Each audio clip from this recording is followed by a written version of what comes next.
কিছু নেই। যিনি ব্যক্তিগতভাবে বোঝেন না তার কাছে অজ্ঞানতা, কিন্তু যারা বোঝেন তারা অনুভব করেন যে ইসলামের প্রত্যেকটা বিষয়ের ভিতরে জ্ঞান রয়েছে।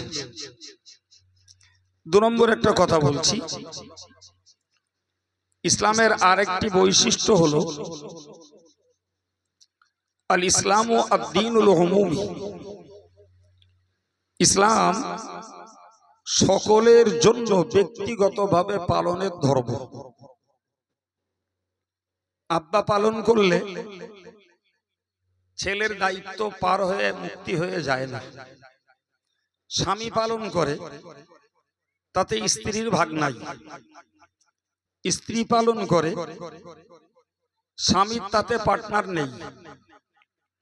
এটা প্রত্যেকের ইন্ডিভিজুয়ালি একেবারেই ব্যক্তিগত মানার একটি ধর্ম। সুতরাং ইসলাম ধর্মটাকে পালন করা থেকে কেউ দায় এড়িয়ে যেতে পারে না। কথা বুঝতে পারছেন?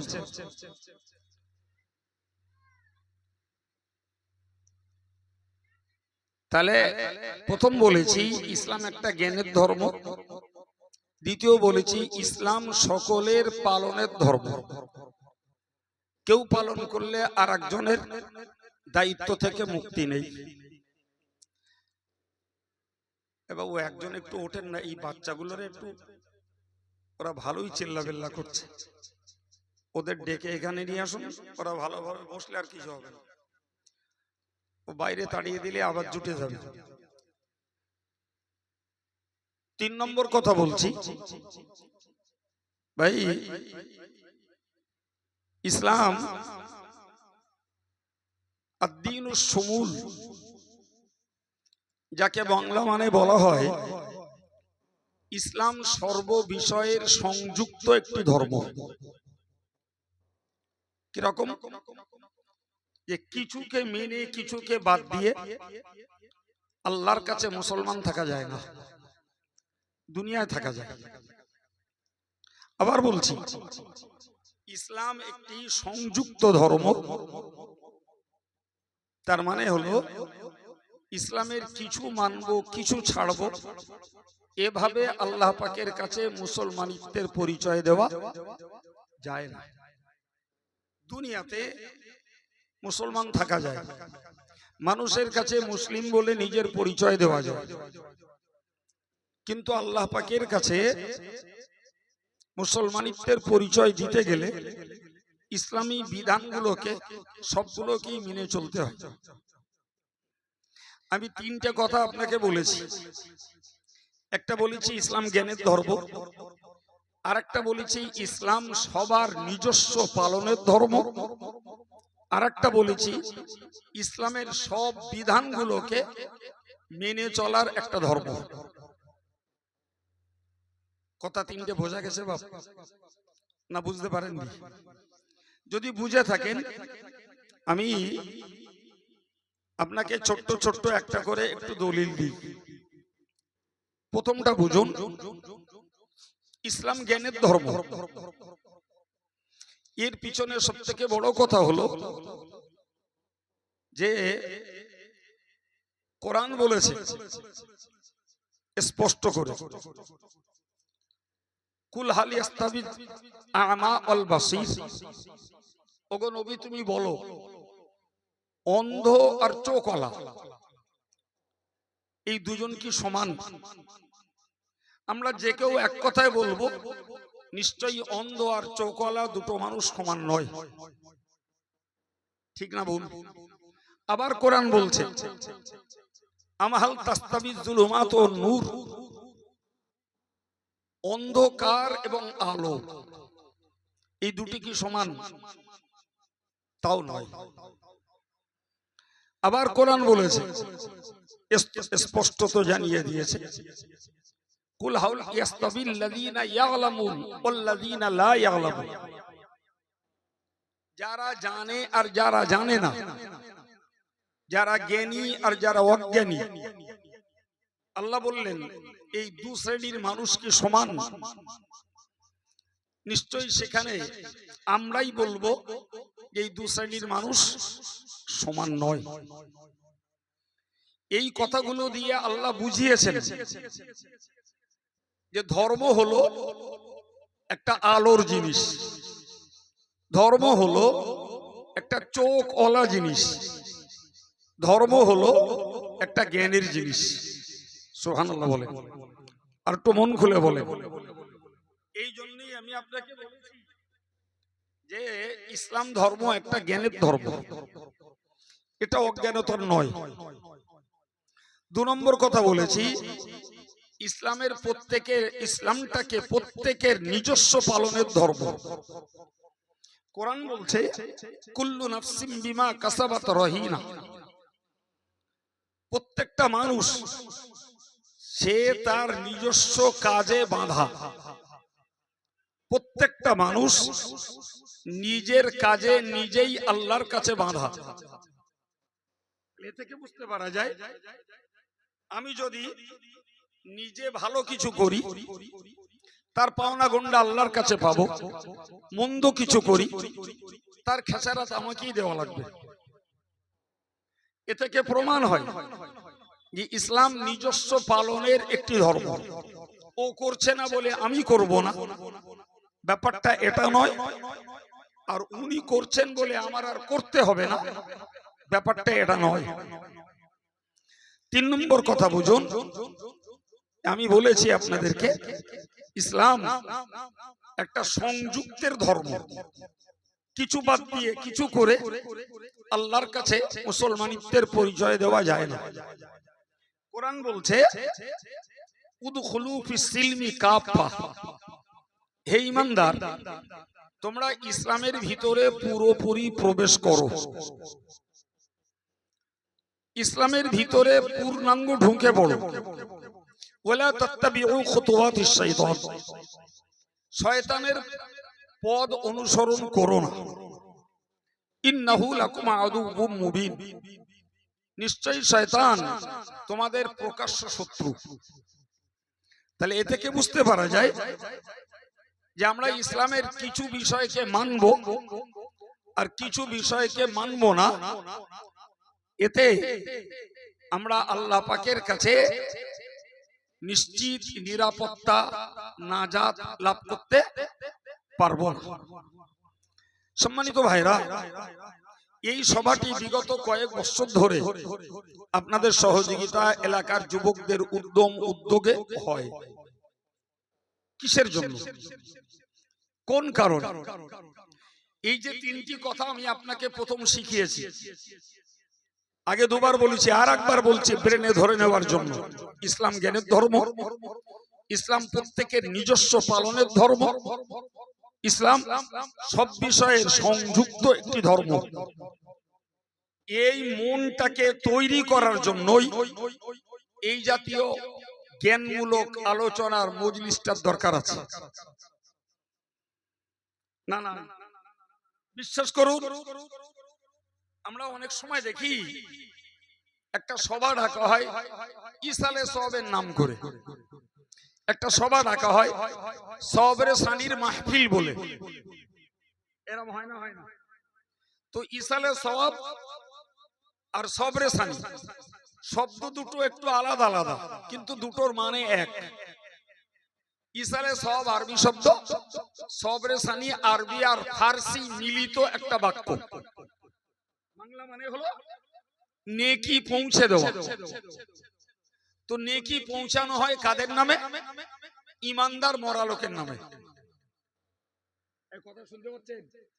আমার সঙ্গে কথা বলুন, ওয়াজ মাথায় ধরবে, ঘুম হয়ে বসে থেকে ওয়াজ গুলিয়ে যাবে। ওয়াজ শুনতে হবে না, ব্রেনটাকে কালচার করুন।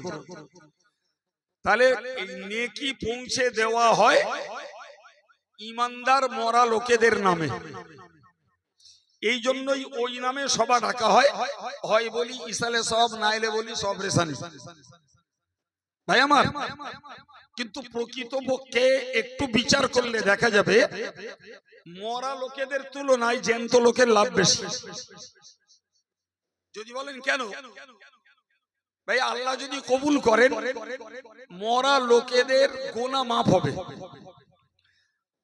আলহামদুলিল্লাহ, এই মজলিসের বদৌলতে জীবন্ত লোকেদেরও গোনা মাফ হবে। সুবহানাল্লাহ বলেন। নাম্বার 2, মরা লোকেরা যদি সওয়াব পায়, জীবন্ত লোকেরাও সওয়াব পাবে। আলহামদুলিল্লাহ বলেন। নাম্বার 3, ভাই,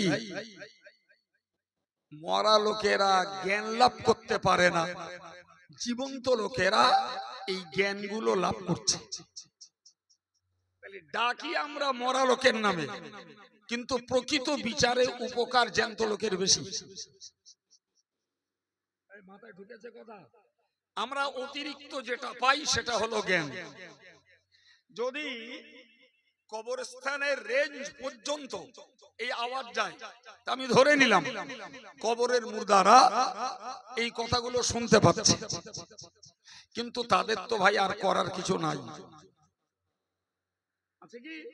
কিন্তু জ্যান্ত লোকে এই কথাগুলো শুনলে একটা নেককার মানুষের নেকির পরিমাণ বাড়াতে মন তৈরি হতে পারে, আর একজন বদকার মানুষের তার জীবনটাকে পরিবর্তন করে ভালোর দিকে মানুষটা ফিরতে পারে। তাহলে নেককারের নেকি বাড়ানো আর পাপ কার্যকারীর পাপ কমানো, এই লাভটা জ্যান্ত লোকের। মরা লোকের এতে কিচ্ছু নাই বাবা, কিচ্ছু নাই।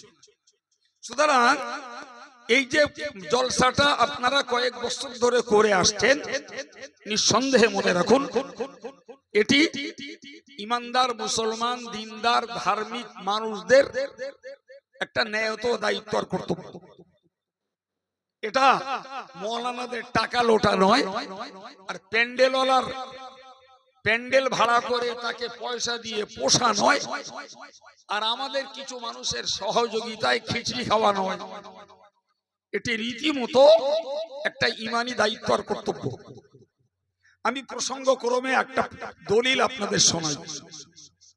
ভাই, রাসূলুল্লাহকে ইসলাম প্রচারের দায়িত্ব দিয়েছিলেন স্বয়ং আল্লাহ। সুবহানাল্লাহ বলেন। জি, ধরুন আমাকে লোকে আলেম বলে, আমি আমার কথা বলছি, এক এক পয়সার জ্ঞান বুঝ আল্লাহ যা দিয়েছেন বিনিময়ে লোকে আলেম বলে। তো আমি যদি হই আলেম, তাহলে আমি বই কারাতে ঝুরির লোকের হেদায়েত করতে আসবো, এ বলো দায়িত্ব আমার না। ভালো করে বুঝবেন, আমার বড় জোর দায়িত্ব আমার প্রতিবেশী যারা, এরা যদি দিন হারা হয়, এরা যদি ঈমান হারা হয়, এরা যদি আমল হারা হয়, তাহলে বিনা পয়সায় আমি তাদেরকে দিনের প্রতি আহ্বান করব, আমলের প্রতি উৎসাহ করব। ওই পর্যন্ত আমার ডিউটি যথেষ্ট। আজকে আমি ঝুরুলি এসেছি, আমাকে রীতিমতো দাওয়াত করে ডায়েরি বুক করা হয়েছে। আমি গাড়ির তেল পুড়িয়ে, গাড়ি পুষে, ড্রাইভার পুষে, কষ্ট করে, সময় নষ্ট করে, গাড়ির মেইনটেনেন্সের ঝুঁকি নিয়ে আজ ঝুরুলি, কালকে বেললে, তারপর দিন মালঞ্চ। ফলে এর পিছনে একটা পয়সা সেই মানুষগুলোকে ব্যয় করতে হয় মানবিকতার দাবিতে। এরপরে যারা গলায় পাদে নেয় আর যারা দেয় তাদের বুঝ তারা বুঝুক, যারা দেয় তারা বুঝুক, আর যারা নেয় ওরাই কৈফিয়ত দিবে। এখন বলুন আমায়, আমি আপনাকে বোঝাতে চাইছি, উপলব্ধি করুন যে তাহলে আমি আপনার কাছে আপনাদের আহ্বানে এসেছি দুটো হেদায়েতমূলক জ্ঞানমূলক কথা শোনাবার জন্য। এখন ধরে নিলাম যে আমি হেদায়েতমূলক জ্ঞানমূলক কথা শোনাবো, আপনারা পরিবেশ তৈরি করে দিয়েছেন, আলহামদুলিল্লাহ। আমি মজলিসে এসে দেখছি যে মজলিসটায় বেশি অংশ দিনদার, ইমানদার, নামাজি, মুসল্লি, আল্লাহওয়ালা টাইপের মানুষগুলোই রয়েছে। অথচ এই মানুষগুলোর তুলনায় সমাজের ধর্মহারা যারা, ঈমান ইসলাম বোঝে না যারা, আমল করে না যারা, ওই জাতীয় নারী পুরুষগুলো যদি এই কথাগুলো শুনতো, তাহলে এই একই আলোচনায় তাদের উপকার বেশি হতো। তার মানে প্রমাণ হলো যে আমরা ওয়াজ করলেও যাদের ভিতরে হেদায়েতের আলো জ্বলেনি, আগেও জ্বলেনি, আজকে ওয়াজ করছি কালকেও জ্বলবে না। বলছে মনে হচ্ছে বেনামাজি বেনামাজি থেকে যাবে, গানখোর গানখোর থেকে যাবে, সুদখোর সুদখোর থেকে যাবে, বেপর্দার মহিলা বেপর্দায় থেকে যাবে, লটারি কাটা মানুষটা লটারি কেটে বেড়াবে, যে মোবাইলে ফ্রি ফায়ার খেলছে আর পাবজি খেলছে আর নেকেড পিকচার দেখছে সে ওই কাজেই ডুবে থাকবে। তাহলে সোজা তো হলো না। সোজা তো ঠিক এই জায়গাটায় দাঁড়িয়ে একদল লোক বলে ওয়াজ দিয়ে লাভ কি, ওতে লোক হেদায়েত হয় না। এরকম একটা কথা আমাদের কানে ছড়ায়। ব্যাপারটাকে বুঝুন ভাই। আল্লাহ পাক তার নবীকে পাঠালেন, পাঠিয়ে দিয়ে বললেন ইয়া আইয়ুহার রাসূল, ও হে রাসূল, বাল্লিগ মা উনজিলা ইলাইকা মির রাব্বিক, তোমার রবের পক্ষ থেকে যা কিছু তোমার কাছে নাজিল করা হয়েছে ওইগুলোকে তুমি সীমাহীন ভাবে ব্যাপকতার সঙ্গে আদেশের বাণী আর নিষেধের বাণী মানুষের কাছে পৌঁছে দাও। সুবহানাল্লাহ বলেন। দায়িত্ব কে চাপিয়েছেন? আল্লাহ। জি, আমাদের দায়িত্ব বলো আল্লাহ ওই বাড়ির ধারের লোকগুলোর জন্য চাপিয়েছেন, দূরের লোকের জন্য না। এখন রাসূলুল্লাহর উপরে বা নবীদের উপরে আল্লাহ দায়িত্ব চাপিয়েছেন, যা নাজিল করেছি পৌঁছে দাও। নবী আল্লাহ দেওয়া ডিউটি পালন করতে আদেশের বাণী নিষেধের বাণী 23 বছর ধরে প্রচার করেছেন। সুবহানাল্লাহ বলেন। ক বছর? 23 বছর।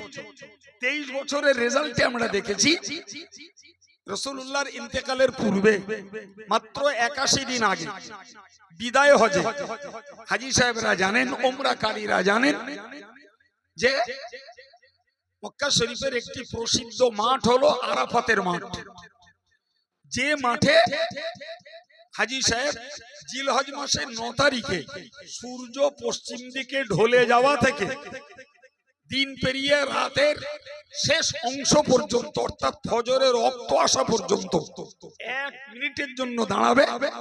তার টাকা যদি হালাল হয় আর নিয়ত যদি খাঁটি থাকে তার জীবনের সব গুনাহকে আল্লাহ মাফ করে দেবেন। আর একটু জোরে বলেন। প্রিয় ভাইরা আমার, এই আরাফাতের মাঠে রাসূলুল্লাহ জীবনে একবার হজ করেছেন। ওই মাঠে রাসূল বক্তৃতা করেছেন ইন্তেকালের 81 দিন পূর্বে। লোক সংখ্যা কম বেশি 1.5 লক্ষ। সুবহানাল্লাহ। বাড়ি গেল ভালো না, খিচড়ি খাইয়ে দিলি বোধহয় ভালো হয়। দিদি বলবো তাহলে আপনারা একটু চাঙ্গা হন, আমিও আপনাদের উৎসাহে কিছুক্ষণ কথা বলবো। কত লোক বলেছি বাবু? আচ্ছা, নবী যখন ইসলাম প্রচার করতে শুরু করেছিলেন কত লোক ছিল? এই রে, কেউ ছিল? কেউ ছিল না, নবী একলা। ঘরের মধ্যে প্রথম নবীর প্রচারিত কলেমা পড়লেন আম্মাজান খাদিজা। সুবহানাল্লাহ। বাইরে বয়স্ক মানুষদের মধ্যে প্রথম পড়লেন হযরত আবু বকর। যুবকদের ভিতরে প্রথম পড়লেন হযরত আলী। দাসেদের মধ্যে চাকর বাকরদের মধ্যে প্রথম পড়লেন রাসূলের পোষা ছেলে যায়েদ ইবনে হারিসা। সুবহানাল্লাহ বলেন। এই তো শুরু, এই তো শুরু। এর আগে কেউ ছিল না। অথচ বিদায় হজে নবীর সম্মুখের শ্রোতা কত বলেছি বাবা? 1.5 লাখ। আল্লাহু আকবার। এটা 23 বছরের প্রচেষ্টার একটা সুফল। তো এই 1.5 লাখ মানে সবাই যে ধুয়ে মুছে আরাফাতের ময়দানে এসে হাজির হয়েছেন তাও না, এর বেশিও মানুষ ছিলেন যারা সেদিন রাসূলের সঙ্গে থাকতে পারেননি। মেয়েরা বলি আর পুরুষেরা বলি, তাদের সংখ্যা ধরলে আরো বাড়বে, আরো বাড়বে।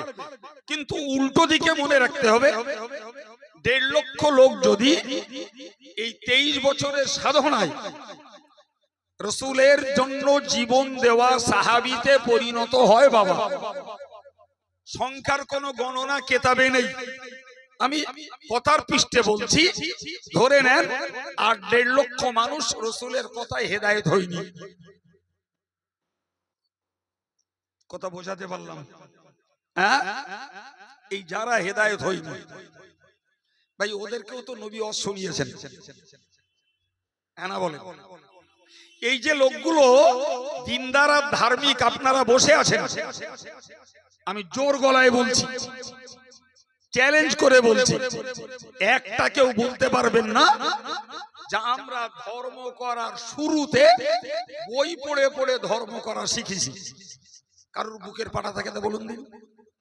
আমার এত বড় চ্যালেঞ্জ আমি আন্দাজে করলাম, একটা লোক দাঁড়িয়ে বলুন যে আমি ধর্ম করা জীবনে শুরু করেছি বই পড়ে পড়ে।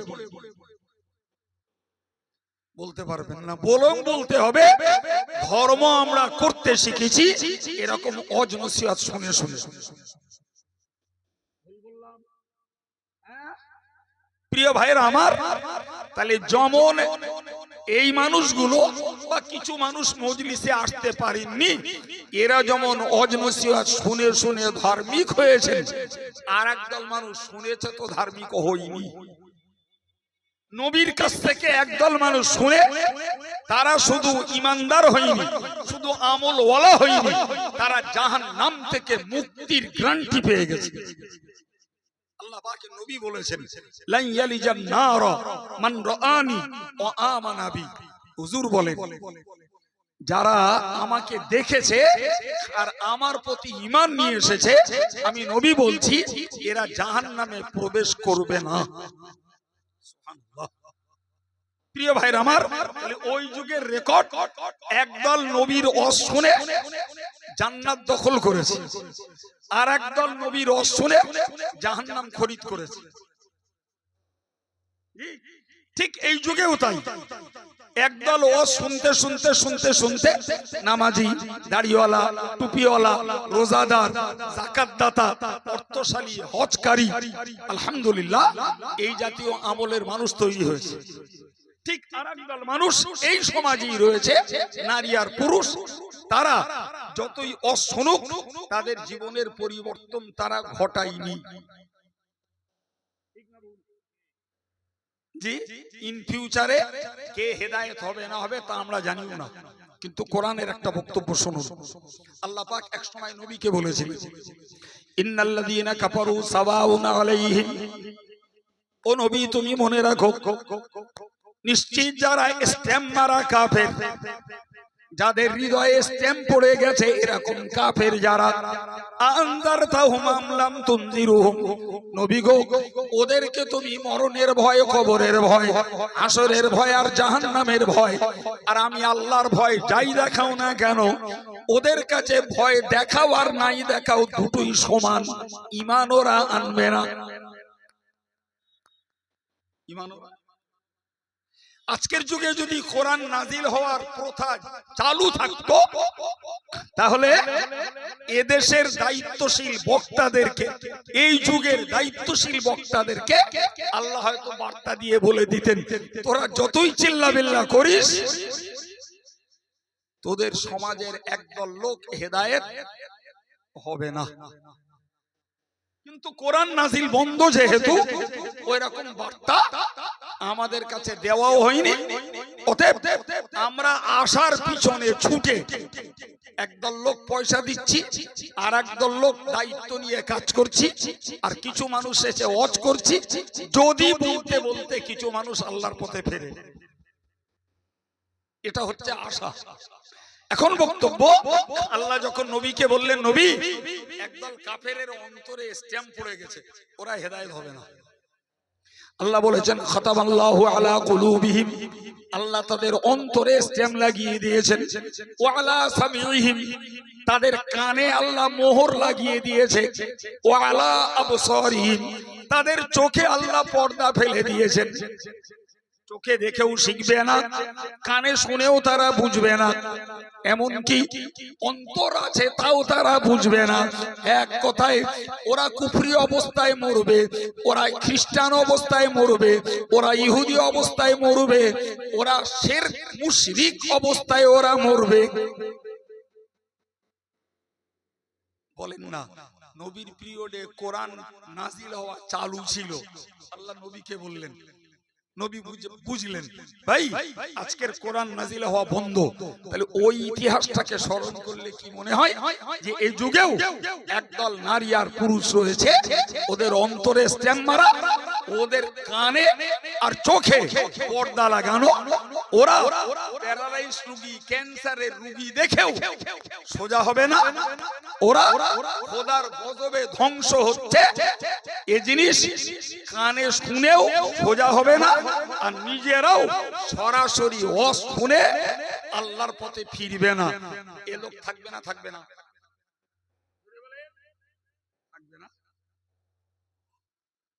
এখন নবী পাক সাল্লাল্লাহু আলাইহি ওয়াসাল্লাম আল্লাহকে বললেন, আল্লাহ তো ওরা যদি হেদায়েত নাই হয় তাহলে আমি কেন এত কষ্ট করতে যাব?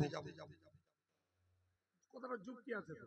আমার রাত নেই, দিন নেই, আমি খাচ্ছি, এই 46-47 ডিগ্রি তাপমাত্রা মক্কায় রাসূলুল্লাহ ওই মরুভূমির ছাগল চড়ানো রাখালদের কাছে কলেমার দাওয়াত নিয়ে যাচ্ছেন।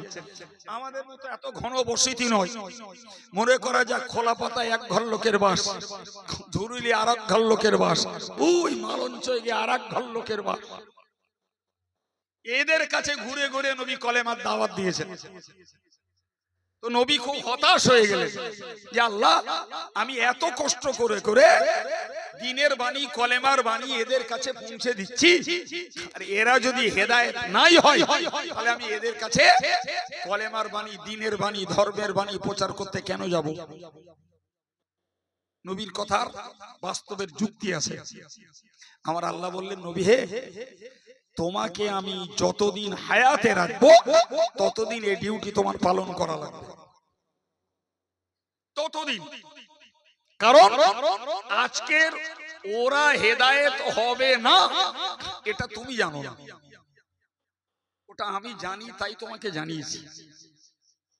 এখন যদি আমি জানি, তোমাকে জানিয়েছি, এই কথা তুমি মাথায় রেখে ওদের কাছে প্রচার করা বন্ধ করো, তাহলে কিয়ামতের দিনে ওরা যখন ধরা খাবে ওরা এক বাক্যে তোমাকে দায়ী করবে, করে বলবে আল্লাহ তোমার নবী আমাদের কাছে দ্বীনের বাণী প্রচার করিনি, ফলে আমরা ঈমানদার দ্বীনদার হইনি।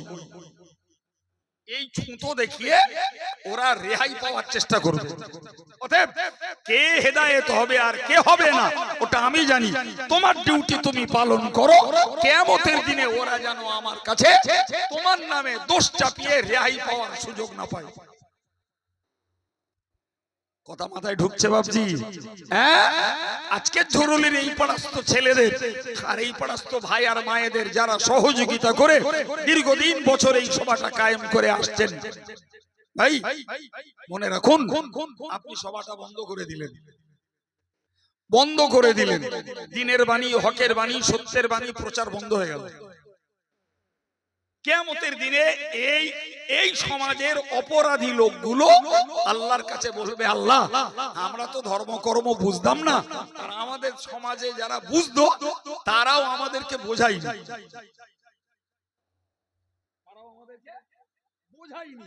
যার ফলে আমরা ধার্মিক হতে পারি। দোষ আমাদের না আল্লাহ, আমাদের ওই মুরব্বিগুলোর, নামাজিগুলোর দোষ। প্রিয় ভাই, শুধু দোষ এখানে থাকবে না, সমাজে যদি 5টা আলেম থাকে তাদের ঘাড়েও দোষ যাবে যে ওরা আমাদেরকে বলিনি, ফলে আমরা হেদায়েত হইনি। প্রিয় ভাই আমার, তাহলে এই মজলিসটার মস্ত বড় একটা উপকারিতা হলো যে মানুষের কাছে ন্যায়ের বাণী, সত্যের বাণী, ঈমানের বাণী, আমলের বাণী পৌঁছে দেওয়া। বাকি যারা দ্বীন, ঈমান, সত্যের বাণী নিল না তাদের দায় থেকে, দোষ চাপানো থেকে রেহাই পাওয়া। আজকের যুগে মাইকিং করে কথা শোনানো হচ্ছে, নামাজি, বেনামাজি, সুদখোর, মদখোর, গানখোর, বেপরদার নারী যেই পারে হোক, এই রেঞ্জে যারা আছে 4 স্কয়ারে চারিদিকটায় আওয়াজ পৌঁছাচ্ছে। কিয়ামতের দিন যে আমাদের গ্রামের আল্লাহওয়ালা লোকেরা আমাদের শোনায়নি, তুমি বলতে পারবা না যে আমাদের ছেলেরা কোন ধর্ম প্রচারের মজলিস তৈরি করেনি। তুমি বলতে পারবা না যে আমাদের এখানে রজব আলী সাহেব, মাতিন সাহেব, কাইয়ুম সাহেব এসে আমাদেরকে ধর্মের কোন বাণী শোনায়নি। ও ঘরে তালা মারা, ছুতো করার আর জায়গা নেই,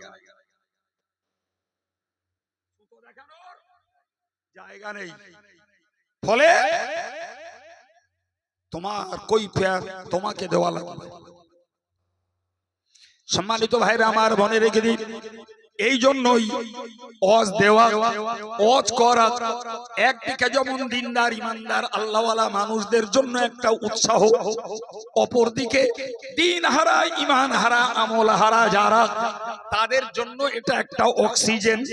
যদি তারা আজকাল শুনতে শুনতে একদিন যদি আল্লাহর পথে ফিরে আসে, আলহামদুলিল্লাহ, তারাও বেঁচে যাবে, জলসা কর্তৃপক্ষ সওয়াব পাবে, পয়সা দিয়ে সহযোগিতা করেছেন তারা সওয়াব পাবে, যারা ওয়াজ করে মানুষদেরকে ভালো পথে আহ্বান করেছেন তারাও সওয়াব পাবে।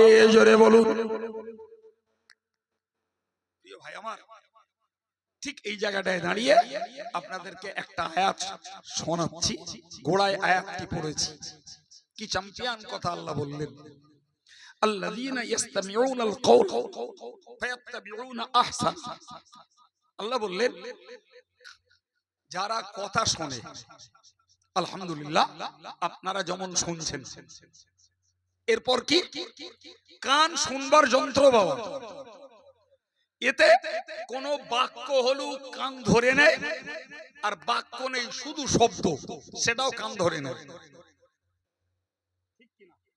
আমি কত কথা না বলে মাইক একটা টোকা মারলাম, আওয়াজ শুনতে পেয়েছেন, আর কথা বলছি এটাও শুনছেন। আবার এই যে কথাগুলো আমরা বলি, এই কথাগুলো দুটো ভাগ, ভালো কথাও আছে, মন্দ কথাও আছে। কান এমন একটা যন্ত্র যে সব রকমের কথা কানে ধরে। আল্লাহ বললেন যারা কথা শোনে আর সকল কথার মধ্যে ভালো কথাগুলো মেনে চলে, সুবহানাল্লাহ বলে, আলহামদুলিল্লাহ বলে, আল্লাহ শুকরিয়া, আমরা অন্তত অনেক ভাই সেই দলে আছি, আমরা কথা শুনেছি, মেনেও চলছি। একটু মন খুলে বলেন না আলহামদুলিল্লাহ। আল্লাহ বললেন যারা কথা শোনে আর সকল কথার মধ্য থেকে ভালো কথাগুলোকে যারা মেনে চলে, এদের জন্য দুটো পুরস্কার। কটা বাবা? জোরে বলেন। তার মানে আমরা সহ দেশ জুড়ে, দুনিয়া জুড়ে যত মানুষ ভালো কথাগুলো কাজে লাগাচ্ছে, এদের দুটো পুরস্কার। নাম্বার 1, আল্লাহ বললেন উলাইকাল্লাযীনা হাদাহুমুল্লাহ, ওরা হলো আমার হেদায়েত প্রাপ্ত বান্দা। সুবহানাল্লাহ বলেন। ওরা কোন বান্দা? হেদায়েত প্রাপ্ত বান্দা। বাংলায় বলি ভালো করে, আরো খেয়াল করে শুনে নেন, ওরা হলো আমার রাস্তায় চলা বান্দা। আচ্ছা, আল্লাহ পাক যখন সার্টিফিকেট দিচ্ছেন যারা ভালো কথাগুলো মেনে চলে তারা আমার রাস্তায় চলেছে বলে প্রমাণ হলো, এই সার্টিফিকেটটা আমাদের জন্য ভালো না খারাপ?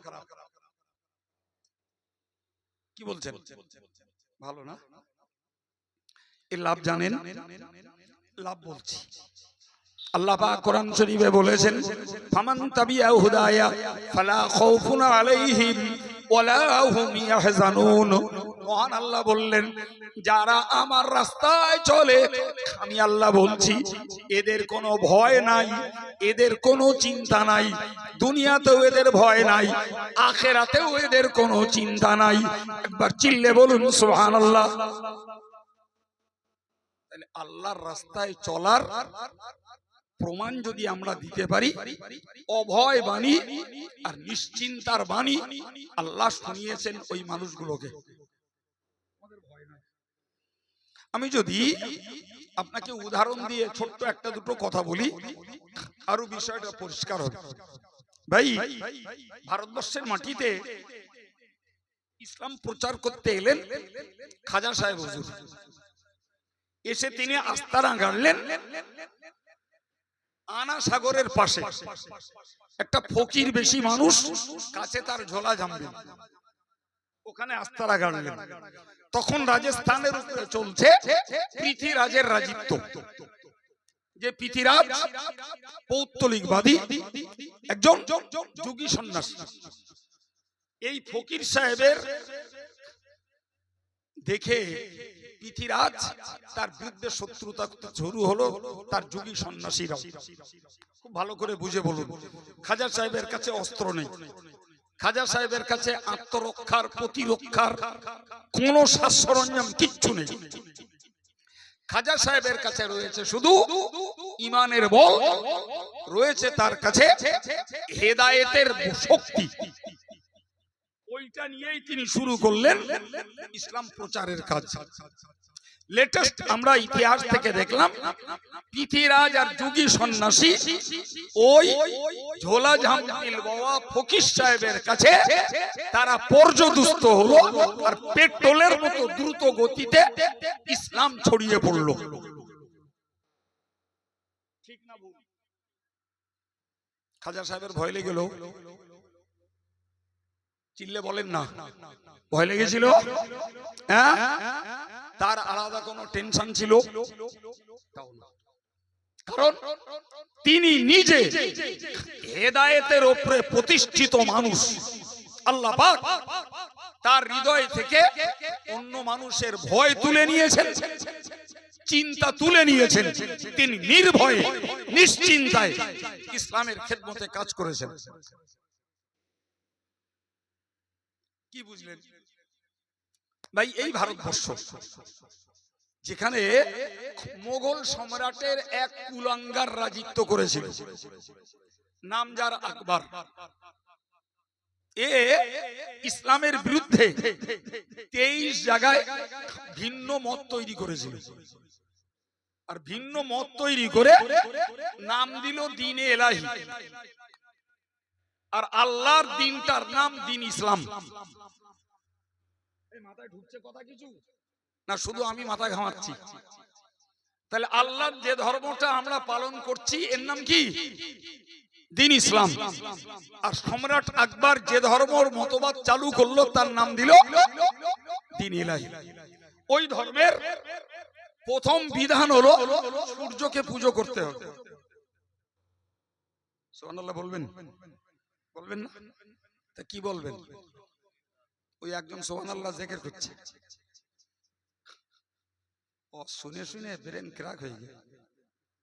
জোরে বলেন নাউজুবিল্লাহ। আর একটু জোরে বলেন নাউজুবিল্লাহ। সূর্য কার সৃষ্টি? আল্লাহর। তাহলে সেজদা আল্লাহর, আল্লাহর কোন সৃষ্টি নয়। সুতরাং সম্রাট আকবরের নতুন মতবাদে, নতুন ধর্মে পূজ্য হলো সূর্য। কি বলতো জানেন? আকবর বলতো আল্লাহু আকবর। তোমরা যেটা আল্লাহ আল্লাহ করছো সেটা হলো এই আকবর। আস্তাগফিরুল্লাহ। তাহলে নিজেকে ওই যে আমরা বলি আল্লাহু আকবর, ও নিজের নামটারে ওই জায়গাটায় আল্লাহ বলে পরিচয় দিল। গোটা ভারত জুড়ে অমুসলিমদের কাছে আকবরের নাম হয়ে গেল দিল্লীশ্বর। শিক্ষিত ভাইরা জানেন দিল্লীশ্বর মানে হলো দিল্লির ঈশ্বর। তাও নাউজুবিল্লাহ বলবেন না? জি ভাই, সেই ভারত পাকিস্তান সীমান্তে বাস করেন সৈয়দ আহমদ মুজাদ্দিদ আল-ফেসানি রহমাতুল্লাহ আলাইহি। হাড়ের গায়ে চামড়া জ্বালানো একটা পাতলা কিটকিটে ডিগডিগে লোক। তিনি সম্রাট আকবরের এহেন ইসলাম বিরোধী শক্তির বিরুদ্ধে গর্জে উঠে তাকে কুফরি ফতোয়া দিলেন। সম্রাট আকবরের প্রশাসন যে হুজুরকে ধরে আনলো। ভয় নাই, চিন্তা নাই, গোটা দেশে আমার পক্ষে কেউ নাই, আমি আকবরের মতো রাজশক্তির বিরুদ্ধে ফতোয়া দিচ্ছি, কোনো চিন্তা নেই। ধরে আনলো, এনে আকবরের রাজদরবারের সামনে দাঁড় করালো। উনি এসে দেখলেন আকবরের রাজদরবারের গেটটা এইভাবে তৈরি করা, এবং সেটা মানুষের হাইট ছাড়াও আরো নিচু। তার মানে হলো ঢুকতে গেলে আর ও জন্তু বুঝবে আমারে সে জামাচ্ছে। হুজুর থমকে দাঁড়িয়ে গেলেন। এরা জবরদস্তি করলো হুজুরকে মাথা ঘাড় নিচু করে ঢোকাবার জন্য। হুজুর থমকে দাঁড়িয়ে গেলেন। ওদের শক্তিতে ওরা পারেনি। সুবহানাল্লাহ। লেটেস্ট উনি মাথাটাকে পিছনে চিতিয়ে দিয়ে পা দুটো দিলেন সামনে। সুবহানাল্লাহ হবে না? আর একটু জোরে। একবার জ্যান্তে মরে গেল। ও মান সম্মান আর কিছু থাকলো? এই হাড় কেটে লোক আমারে পা দেখাচ্ছে। ভয় লেগেল। কথা বলেন না কেন? কোন চিন্তা হইলো? কিচ্ছু না। প্রিয় ভাইরা আমার, আমি অনেক দূরের কথা বললাম। যদি বাড়ির কথা বলি তাহলে একটা বুঝুন ভাই, এই দেশটাতে যখন ইংরেজ সরকার রাজত্ব করছিল, ফুরফুরা পীর সাহেব কেবলা তার খলিফাদেরকে নিয়ে কলকাতার মনুমেন্টে সমাবেশ ডেকেছিলেন। ডেকে ফুরফুরা পীর সাহেব কেবলা বলেছিলেন যে তখন রাজধানী কলকাতা, দিল্লি নয়। উনি বলেছিলেন যে আমার এক হাতে কোরআন আর এক হাতে হাদিস। যদি ইংরেজ সরকারের আইন কোরআন হাদিসের পক্ষে আসে, আবু বকর মেনে নেবে, আবু বকরের লোকেরা মেনে নেবে। আর যদি ইংরেজ সরকারের আইন কোরআন হাদিসের বিপক্ষে চলে যায়, হয় আবু বকর দেশ ছেড়ে হিজরত করে ইসলামের জন্য অন্য জায়গায় চলে যাবে, না হলে এই দেশে থেকে জিহাদ করবে। ভয় লেগেল। চিন্তা ছিল ফুরফুরা পীর সাহেব কেবলার এক হুমকানিতে ইংরেজ সরকার ইসলাম বিরোধী আইন প্রণয়ন করতে পিছিয়ে গেল। আজকের দেশের এক শ্রেণীর কুলাঙ্গার মুসলমানরা ভাই, এরা বিজাতির নীতির কাছে মাথা নত করছে। এরা বিজাতির সঙ্গে সম্পর্ক রেখে নিজেদের জান আর নিজেদের মাল বাঁচাতে চাচ্ছে। তার মানে এরা যেহেতু হেদায়েতের পথে নেই, ওদের কলিজায় লোকের ভয় লাগছে, ওদের ভিতরে মানুষ কি করবে তার দুশ্চিন্তা ওদের মধ্যে শুরু হচ্ছে। কিন্তু ইসলামের এই উক্তিগুলো পরিষ্কার করছে যে যারা আল্লাহর হেদায়েতের পথে নিজের জীবনকে দাঁড় করিয়েছে, তাদের ভয়ও নাই, দুশ্চিন্তাও নাই। সম্মানিত ভাইরা আমার, ভালো করে মনে রাখুন, বিশ্বনবী মুহাম্মদুর রাসূলুল্লাহ সাল্লাল্লাহু আলাইহি ওয়াসাল্লাম বলেছেন, আফদালুল জিহাদি কালিমাতু হাক্কিন ইনদা সুলতানিন জাইর। আল্লাহ পাকের নবী বলেন, হক সত্য, ন্যায় সত্য কথাটা বলা, অত্যাচারী সরকারের বিরুদ্ধে ন্যায় সত্য কথাটা বলা, এটাই হলো শ্রেষ্ঠ জিহাদ। আর একটু জোরে বলেন ভাইরে, এই অত্যাচারী সরকারের বিরুদ্ধে ন্যায় সত্য কথা বলাটা আল্লাহ পাকের নবী বললেন শ্রেষ্ঠ জিহাদ। জি, আজকে আমাদের দেশের ফেরাউন আর হামানরা মিলে মুসলমানের বিরুদ্ধে যা করতে চাচ্ছে, এর বিরুদ্ধে সত্য কথা গলা ফাটিয়ে বলার দরকার আছে না নাই? আমরা ধৈর্য হারা হব না, গাল দেব না, মারামারি করতে যাব না, জাতি দাঙ্গা বাঁধাতে যাব না, হিন্দু মুসলিমের মাঝে সাম্প্রদায়িকতার আগুন আমরা লাগাবো না। কিন্তু যারা দেশের মাটিতে সাম্প্রদায়িকতার আগুন লাগানোর বিষাক্ত কথা বলছে, দেশে যারা জাতির প্রতি, মুসলিম কমিউনিটির প্রতি অত্যাচার আর অবিচার করছে, সারা দেশে হেদায়েতের পথে মানুষদের গলা ছেড়ে তাদের বিরুদ্ধে অন্যায়ের প্রতিবাদে ন্যায় কথাটা বলা, এটাই হলো মুমিন মুসলমানের জন্য শ্রেষ্ঠ জিহাদ। কথা বুঝে আসছে কি? প্রিয় ভাই আমার, আমি আপনাকে বোঝাতে চাইছিলাম সেই আগের আয়াতটার কথা। যারা কথা শোনে আর ভালো কথাগুলো মেনে চলে, এদের জন্য একটা পুরস্কার, এরা হেদায়েত প্রাপ্ত বান্দা। সুবহানাল্লাহ। আর যারা হেদায়েত প্রাপ্ত হয় তাদের ভয়ও নাই। জোরে বলেন, আরেকটা কি নাই? এতক্ষণ ধরে বকলুম কি সুন্দরবনে, আরেকটা কি নাই? বলেন বলেন। বলেছি তো, কয়েকবার বলেছি। কি নাই? দুশ্চিন্তা নাই। মুস্তাফিজ খিচুড়ি নিয়ে আয়, এ মজলিস চালানো ঠিক না। কি কি নাই বলেছি? ভয় নাই, চিন্তাও নাই। কিসের বিনিময়ে? ভিতরে জ্বালাতে হবে হেদায়েতের আলো। ভিতরে জ্বালাতে হবে হেদায়েতের আলো।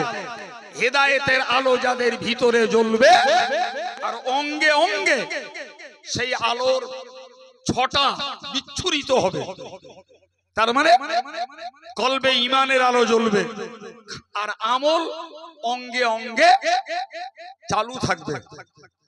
এদের ভয়ও লাগবে না। আচ্ছা বলেন না, সত্যি কথা, আমরা ঈমানদার তো, আমরা বিশ্বাস করি। আমি আপনাদের কাছে স্বীকার করাতে চাচ্ছি, ভাই মরণ কবার? জোরে বলেন। একবার।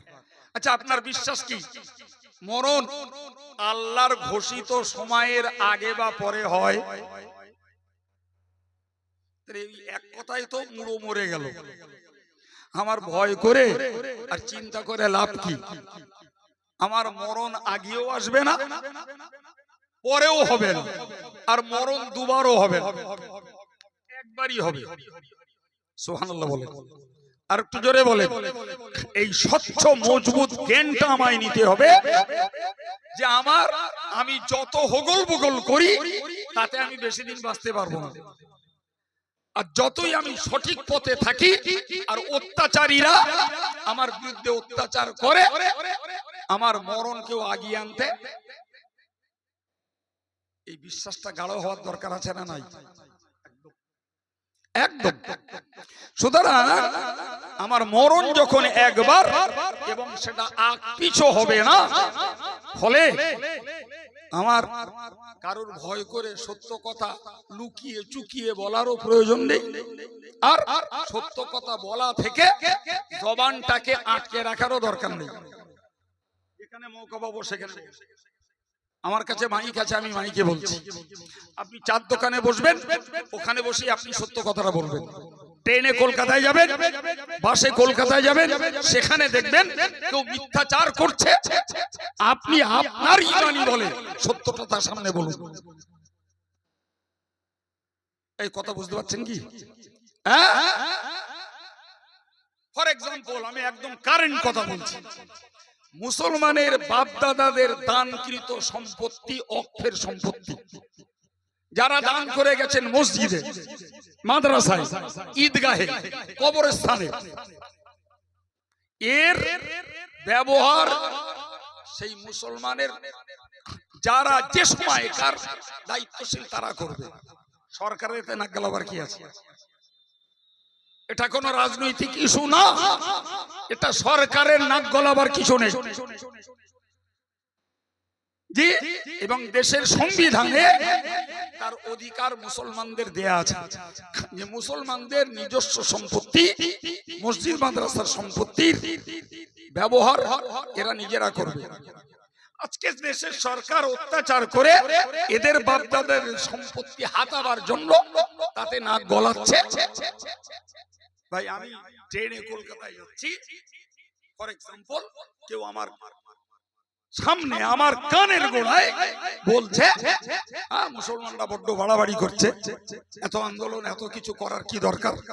আপনার বুকের পাটা নিয়ে তার সামনে বলুন যে এই সম্পত্তি মুসলমানের বাপ দাদাদের দেওয়া, সরকারের নাক গলাবার কি অধিকার আছে?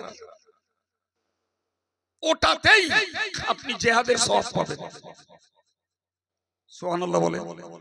না আপনার সামনে বললো, আপনি ঠুঁটোর মতো শুনে বাড়ি এলেন, ও বুঝে নিল আমি একটা দাড়িওয়ালা মুসলমানের মুরিদ করতে পেরেছি, আমার কথাটা ওরে গিয়ে আপনি যেই সরব হবেন দেখবেন ওর মুখ বন্ধ হয়ে গেছে, ওর মুখ বন্ধ হয়ে গেছে। জি প্রিয় ভাই আমার, যদি এর পরেও কথা বলে পাল্টা আরেকটা কথা বলে দিন, যে মুসলমানের বাপ দাদাদের সম্পত্তি যদি সরকার অধিকার জমাতে পারে, তাহলে গির্জায় আর মন্দিরে তাদের পৈতৃক যে সম্পত্তিগুলো দান করা আছে, এতে সরকার অধিকার এবং নাক গলাচ্ছে না কেন?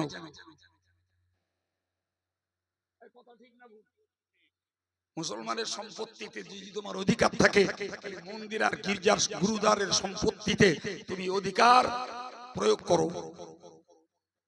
তবে বুঝবো যে দেশের সরকার হিসাবে তোমার ব্যালেন্স, তোমার সাম্য সমতা ঠিক আছে, নালে পরিষ্কার বলবো যে তুমি একটা জাতিকে অত্যাচার করছো। ভাই আমি আপনাকে কি বলেছি, হেদায়েতের পথে যারা থাকে তারা যেখানে মৌকা পায় বুক ফুলিয়ে সত্য কথা বলে দেয়।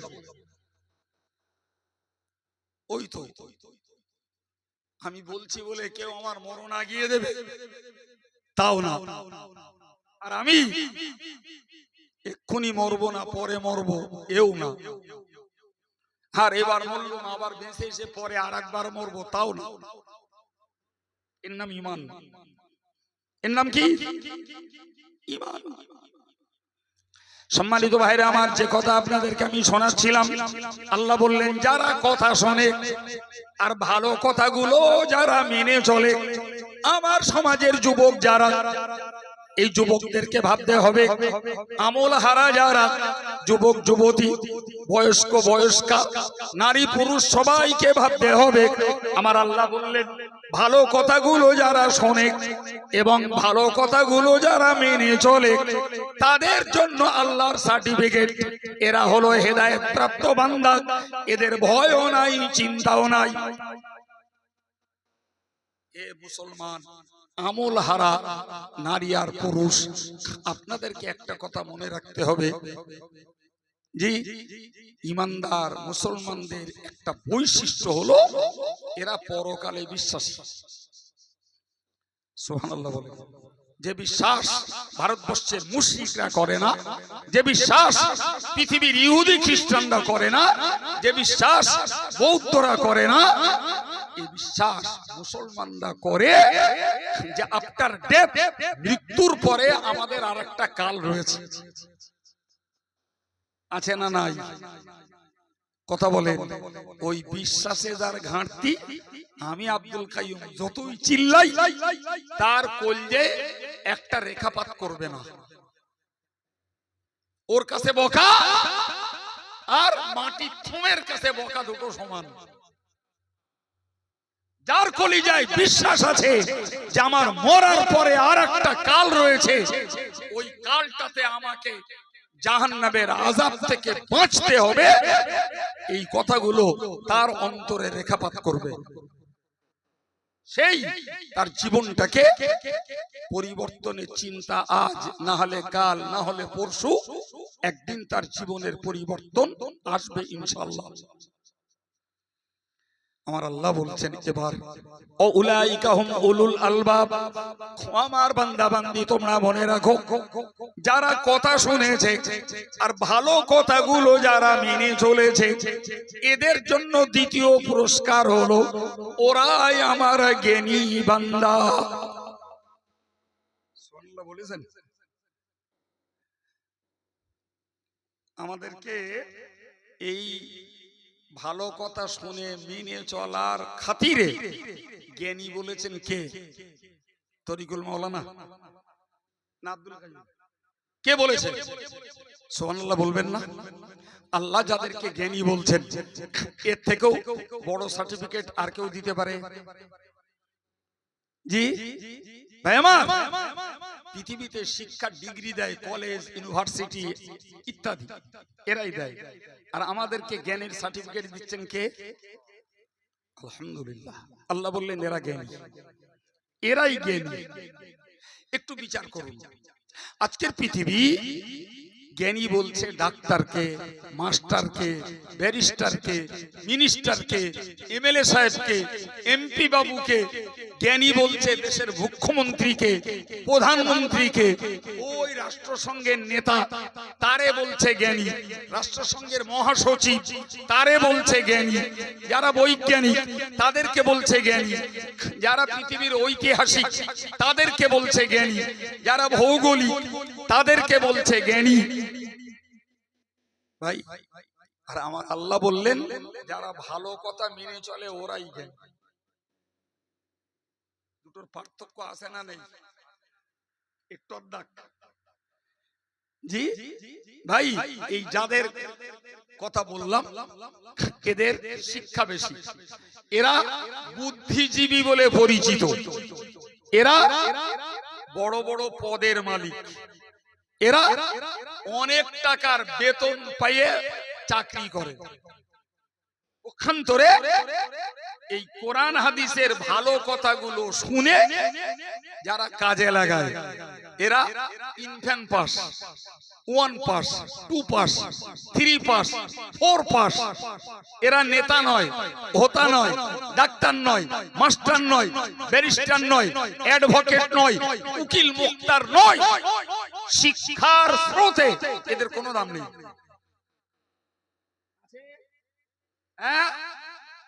ও ভাই, দুনিয়ার বিচারে এদের দাম নাই, আমার আল্লাহর বিচারে এরা জ্ঞানী।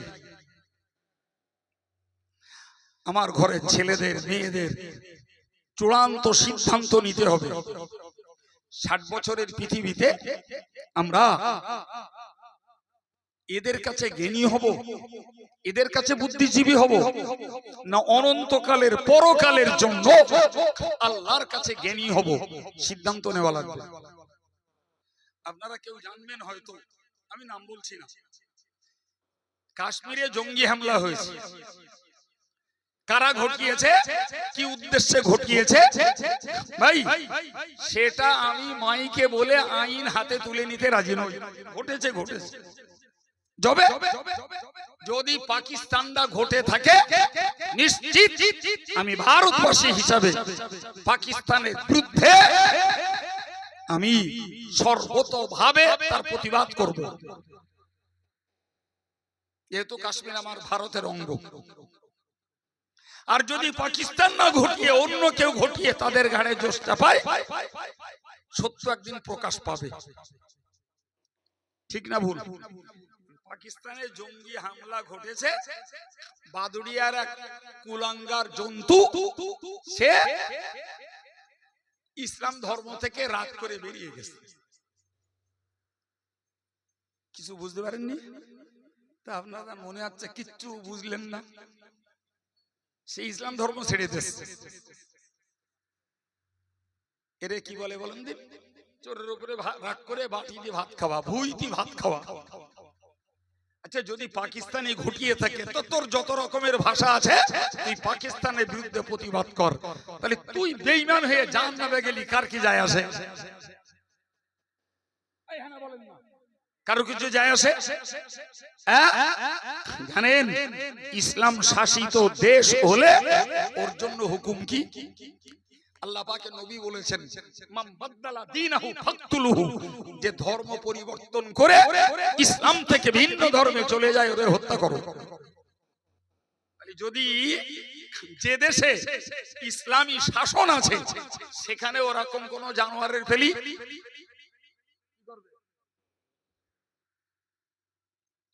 জি আচ্ছা ভাই, পাকিস্তান দোষ করে তুই প্রতিবাদ কর, তুই বেঈমান হয়ে জাহান্নামে যাচ্ছিস, তোর কবরে তুই মরবি, অন্যের কি যায় আসে? কিচ্ছু যায় আসে। একটা চাকরিজীবী লোক মনে মনে করছে আমি একটা চাকরি করি, ফলে আমি যদি ইসলাম বাদ দিয়ে অন্য ধর্মে চলে যাই, তাহলে দেশের মুসলমানরা আমার মতন হোতারে অনুসরণ করে সবাই বেঈমান হয়ে যাবে। তোর মতন কুলঙ্গার কি অন্য কেউ? আপনাদের খবর জানেন কিছু? কারোর কানে নেই? কেউ ফেসবুকে দেখেননি? জি ভাই, আপনি বলেন সত্যকারের ও যদি জ্ঞানী হতো, ও যদি সত্যকারের জ্ঞানী হতো, তাহলে নিজের কুয়া নিজে খুঁড়তো না। নিজের কুয়া নিজে খুঁড়েছে। সম্মানিত ভাইরা আমার, ভালো করে মনে রাখুন, দুনিয়া যাদেরকে জ্ঞানী, বুদ্ধিজীবী, চাকরিজীবী, অর্থশালী বলছে, আমার আল্লাহ বললেন ইন্নাল্লাযীনা কাফারু মিন আহলিল কিতাবি ওয়াল মুশরিকিনা ফি নারি জাহান্নাম। আল্লাহ বললেন নিশ্চয়ই ইহুদিদের মধ্য থেকে যারা, খ্রিস্টানদের মধ্য থেকে যারা, কাফের মুশরিক যারা শিরক করে ঈমান হারা হয়ে কুফরি করে মরবে, এদের প্রথম পুরস্কার হলো জাহান্নাম। সিদ্ধান্ত কার? আল্লাহ। দ্বিতীয় পুরস্কার খালিদিনা ফিহা, ওই জাহান্নামে থাকবে চিরকাল।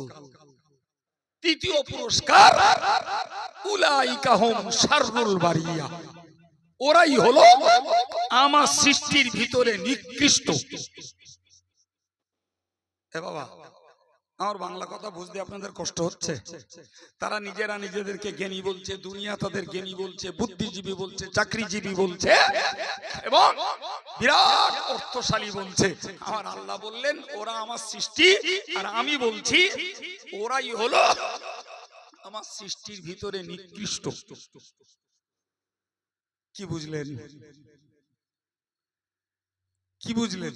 তাহলে তোদের দাপট আমদানি, তোদের দৌরত্ব এই 60 বছর 65 বছর পর্যন্ত, আর আল্লাহর কাছে তুই যেই মরবি, আল্লাহর খাতায় তোর নাম উঠবে নিকৃষ্ট, জঘন্য, ঘৃণ্য খাতায়।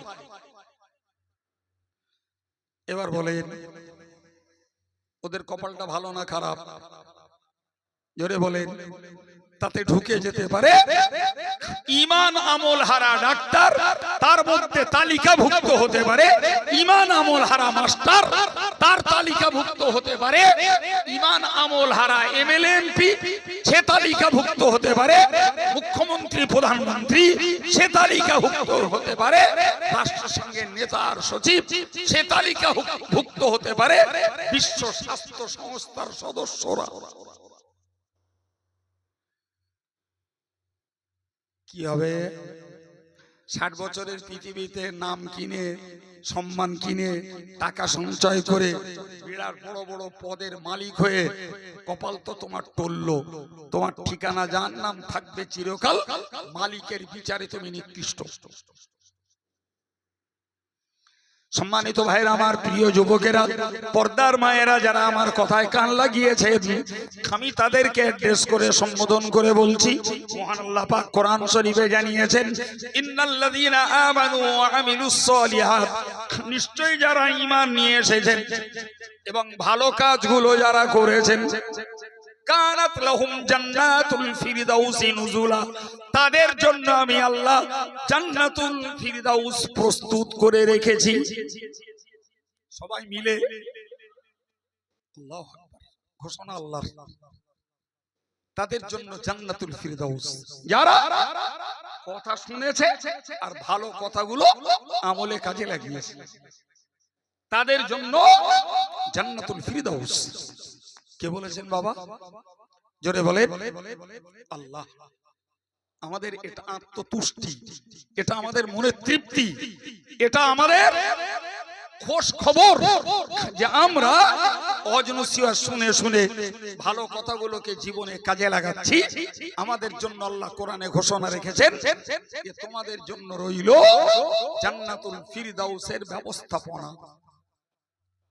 অন্য আয়াত পাকে আল্লাহ বলেছেন ইন্নাল্লাযীনা আমানু ওয়া আমিলুস সালিহাত উলাইকা হুমু খায়রুল বারিয়া, যারা ঈমান এনেছে এবং ভালো কাজগুলো যারা করেছে, আমি আল্লাহ বলছি তুমি 1 পাস না 2 পাস না 3 পাস না মাধ্যমিক পাস না বিএ পাস যেই তুমি হও না কেন, যদি তুমি ঈমান ঠিক রেখে আমলটা করো, আমি আল্লাহ জানিয়ে দিলাম উলাইকা হুমু খায়রুল বারিয়া, তারাই হলো আমার সৃষ্টির ভিতরে শ্রেষ্ঠ। সৃষ্টির ভিতরে শ্রেষ্ঠ কারা? যারা ভালো কথা শোনে আর মেনে মেনে চলে। শুনেছি নামাজ পড়তে হয়, পড়া ধরেছি। শুনেছি দাড়ি রাখতে হয়, দাড়ি রেখেছি। শুনেছি রমজানের রোজা রাখতে হয়, রোজা রেখেছি। শুনেছি টাকাওয়ালাকে যাকাত দিতে হয়, যাকাত দিচ্ছি। শুনেছি দান করতে হয়, দান করছি। শুনেছি জিকির করতে হয়, জিকির করি। শুনেছি তাসবিহ পড়তে হয়, তাসবিহ পড়েছি। শুনেছি সুদ খেতে নেই, সুদ খাই না। শুনেছি গান শুনতে নেই, গান বাদ দিয়ে দিয়েছি। শুনেছি গালিগালাজ আর সমালোচনা করতে নেই, গালিগালাজ আর সমালোচনা বাদ দিয়েছি। শুনেছি পরের মাল মেরে খেতে নেই, পরের মাল বাদ দিয়েছি। শুনেছি পুরের ফারাজ ফাঁকি মারতে নেই, ফারাজ বুঝে দিয়েছি। শুনেছি মেয়ের ফারাজ ফাঁকি মারতে নেই, মেয়ের ফারাজ ফাঁকি মারিনি, মেয়ে ছেলে সবাইকে সমান বুঝিয়ে দিয়েছি। শুনেছি লটারি কাটতে নেই, লটারি কাটি না। শুনেছি জুয়া খেলতে নেই, জুয়া খেলি না। শুনেছি তাস পিটতে নেই, তাস পিটি না। শুনেছি পীর ওলিদের কাছে হাজত মান্নত করতে নেই। শুনেছি মাজারে যে সেজদা মারতে নেই, ওগুলো করি না। আমার আল্লাহ বললেন যারা ভালো কথা শুনে আমল করেছে আর যেগুলো বাদ দেওয়ার বাদ দিয়ে দিয়েছে, আমি আল্লাহ বলছি এরাই হলো প্রকৃতপক্ষে জ্ঞানী। তাহলে তোমার ডিগ্রি এ থেকে জেড পর্যন্ত তোমার জীবন চলছে কোরআন হাদিস বিরোধী, তুমি শুধু নিকৃষ্ট নও। কোরআন বলেছে উলাইকা কাল আনআমি বাল হুম আদল, ওরা চতুষ্পদ জানোয়ার, বরং তার থেকেও অধম। আমি যদি পার্টিকুলারলি কোন ব্যক্তিকে জানোয়ার বলি, সে তো পার রক্ত তার মাথায় উঠে যাবে। আর আমাদেরই মতো মানুষদের কর্মদোষে খোদ আল্লাহ যিনি আমাদেরকে সৃষ্টি করেছেন, তিনি বলছেন এই লোকগুলো চতুষ্পদ জানোয়ারের থেকে অধম। আমি গাল দিলি দোষ হবে, যদি আল্লাহর কোরআনে না থাকে আমি বলি সেটাও আমার দোষ। আর যদি কোরআনে থাকে, এবার কার নামে দোষ দেবেন? কার নামে? আল্লাহর নামে। তো কোরআন কার কথা? আল্লাহর কথা। তাহলে এবার দোষ দিতে গেলি, রেগে যেতে গেলি, রাগ করলি, কার নামে করতে হবে? এই কথা বলে না। কার নামে? আল্লাহর নামে। হ্যাঁ, তা আল্লাহর উপরে রাগ করে আর আল্লাহর নামে দোষ চাপিয়ে রক্ষে হবে তো? হবে তো? আমি আজকের জরুরির এই সভায় প্রাণ খোলা ভাষায় মাইকের আওয়াজ যারা যেখান থেকে শুনছেন আর আমার মজলিসেও যারা শুনেছেন, তাদেরকে অনুরোধ করে বলবো, ভাই জি 60 বছরের দুনিয়ায় শিখতে হবে, রোজগার করতে হবে। জি আল্লাহ নসিবে রাখলে বড় বাড়ি বাঁধবো, ভালো গাড়ি চাপবো, লাইফ স্টাইল বাড়াবো, সব ঠিক আছে। কিন্তু মনে রাখতে হবে জি জীবনে যত ভালো কথা শুনেছি সেগুলো আমলে পরিণত করতে হবে। আর যে কাজগুলো খারাপ বলে শুনেছি যত দ্রুত পারা যায় সেগুলো জীবন থেকে বাদ দিতে হবে। তবে দুনিয়ার ডিগ্রি আমার 1 ইঞ্চি না 1 হাত, ওসব কিছু দেখা দেখি নেই। আল্লাহর কাছে জ্ঞানী বলে পরিচয় পাওয়া যাবে এবং আল্লাহর কাছে অভয় বাণী আর নিশ্চিন্তের বাণী পাওয়া যাবে। সুবহানাল্লাহ। আর যদি ভালো কথা জীবনে কাজে না লাগাই, তাহলে দুনিয়াতে শিক্ষিত বুদ্ধিজীবী জ্ঞানী, দুনিয়াতে অনেক টাকার মালিক, অনেক বড় বড় পোস্টের চাকরির মালিক হওয়া যাবে, আল্লাহর কাছে পশুর থেকে অধম নিকৃষ্ট জানোয়ার হিসাবে গণ্য হতে হবে। ভাই পৃথিবীর কে আমার শুনবে? ক্যামেরায় কথা বলছি, সারা পৃথিবীর বাঙালিরা আমেরিকায় বাস করুক আর সৌদিতে আর লন্ডনে ইচ্ছা করলে শুনতে পাবে। তাদের নিয়ে আমার বক্তব্য নয়, আমার সম্মুখের ভাইদেরকে নিয়ে আমার বক্তব্য।